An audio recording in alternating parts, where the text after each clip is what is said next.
এই সেই রঘুনন্দন, এই রঘুনন্দন যিনি 6 বছর বয়সে সাক্ষাৎ শ্রী বিগ্রহের সেবা করেছিলেন, যেভাবে তার হাতে ভগবান সরাসরি মুখ গ্রহণ করেন, সেই রঘুনন্দন পূর্বজন্মে কে ছিলেন?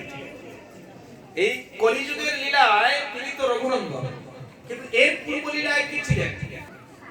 চৈতন্য মহাপ্রভু তিনি ছিলেন কৃষ্ণ। যেই কৃষ্ণ সেই গৌর, যেই বলরাম সেই নিতাই, যেই মহাবিষ্ণু অদ্বৈত আচার্য সে। বুঝতে পেরেছেন? যে রাধারানী গদাধর, যশোদা মায়া তিনি সচিমাতা, যিনি জগন্নাথ মিশ্র তিনি ছিলেন নন্দ বাবা। তাহলে এই স্থানে রঘুনন্দন পূর্বজন্মে কি ছিলেন? রঘুনন্দন ছিলেন পূর্বজন্মে অনঙ্গ। কি নাম?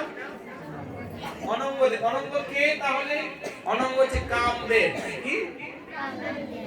কামদেব শিবের কপালে ভস্ম হওয়ার পর তিনি প্রদ্যুম্ন হয়ে আবির্ভূত হলেন, আর তিনি হলেন কি? সেই অনঙ্গ কাম। তিনি হলেন কে? শ্রীকৃষ্ণের ছেলে প্রদ্যুম্ন। তিনি কে? এই কলিযুগে রঘুনন্দন। সেই রঘুনন্দন কেন? গোপীনাথ অর্ধেক নাড়ু নিয়ে বসে আছেন, আর অর্ধেক নাড়ু খাওয়াবে হচ্ছে যদি কেউ রঘুনন্দনের মতো হতে পারে। তাই এই মহোৎসবে সবার আগে বরণীয় একমাত্র রঘুনন্দন। রঘুনন্দন ব্যতীত যজ্ঞ সম্পূর্ণ হবে।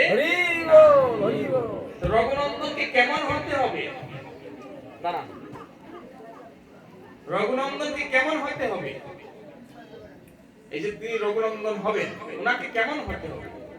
ওই রঘুনন্দনের মতো। কোন রঘুনন্দনের?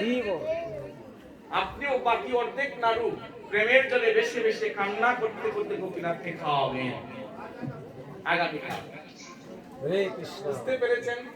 এমন প্রেম, এমন ডাক দিবেন ভগবানকে, যে ডাকে ওই যে অর্ধেক বাকি রয়েছে, বাকিটা সংকীর্তন যজ্ঞে, প্রতি সংকীর্তন যজ্ঞে প্রতি রঘুনন্দন পূর্ণ করবে।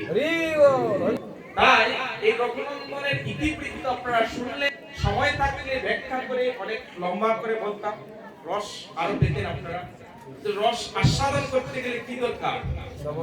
সময়ের দরকার, অনেক সময়ের দরকার। সেই জন্য আমরা যেহেতু এমনিতেই এই অনেক সময় চলে গিয়েছে, 18 মিনিট হয়ে গিয়েছে, আমরা আর সময় নিতে পারছি না। আপনারা অধিবাস কীর্তন শুনবেন, তার আগে আমরা এই আমাদের ছোট্ট মামুনিদের ছেলে